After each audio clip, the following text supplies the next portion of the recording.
whether that be apparel, whether that be ticketed events, bookings, things like that. Was there clothing at this time? There was merch. Okay. I wouldn't say it was full on like apparel. Like, you know what I'm saying? It was more just merch that we would provide during the event and sell during the event. What's the difference between merch and apparel?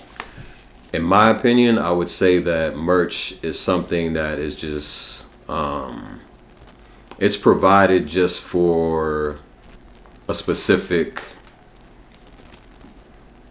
I guess I would say just like a specific, really event for real. Like when you think about concerts, or you think about if you go to a game, or you think about, it's just like focused on like, it's almost like a souvenir. Yeah.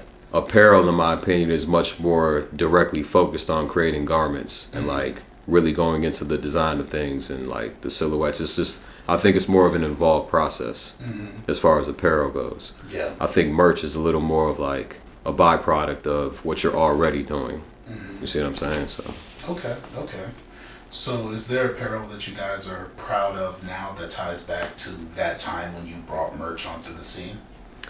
So you asking like new releases that you guys are working on now? Oh, facts. Yeah, we actually split up the brand. Okay. So 0106 currently is, like I said earlier, more of like kind of like a sport fan apparel type of brand now. We have a brand called Familiar Faces, which is strictly focused on the events and the music, because we ran into, I wouldn't say an issue, but like it came to our awareness that like people were associating their focus with like certain things. It was like, we only want the events from y'all. Like we don't really care about the clothing that y'all got going on. Or it was like, the events are in LA. Like like what are we gonna do with that? Like, we're gonna focus on the clothing. So it was just like, all right, let's just go ahead and just split this down the middle.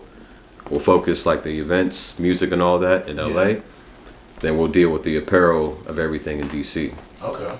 So we're currently working on some products right now that we definitely feel proud about and that we definitely can't wait to share with the scene. Is there anxiety that comes from doing an event once a year compared to doing multiple events in 1 year? Yes and no. Okay. I'd say that there's anxiety of delivering when it comes to doing it annually. Okay, tell me more about that. So if you're only doing it once a year, you gotta knock it out the park, because people are gonna have the perspective of like, fam, y'all had, a full 365 to like really get this thing together. Yeah.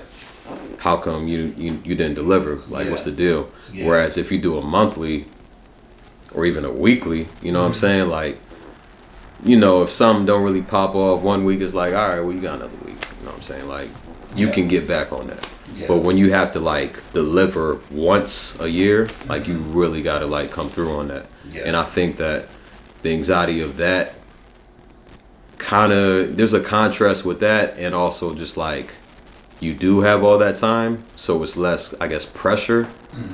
Like leading up to it, if that makes sense. Yeah. Like it's like you got more time to plan for it, but if you don't deliver, it's like, it's like you really like kind of messed up on that. So that's why I say yes and no. It's like yes because you have to deliver, but no because you have a lot of time to prepare and plan for it. Okay, so getting back to worrying about the roof over your head and how much money's coming out between 5 people, what lessons were learned there after you came to that realization? As far as how much people contribute, or like what is it?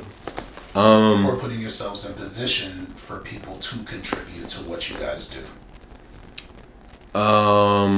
So just so I'm clear, so you mean just like monetary? What did we learn about as far as like how people contribute, or just like? Well, for one, I would say that like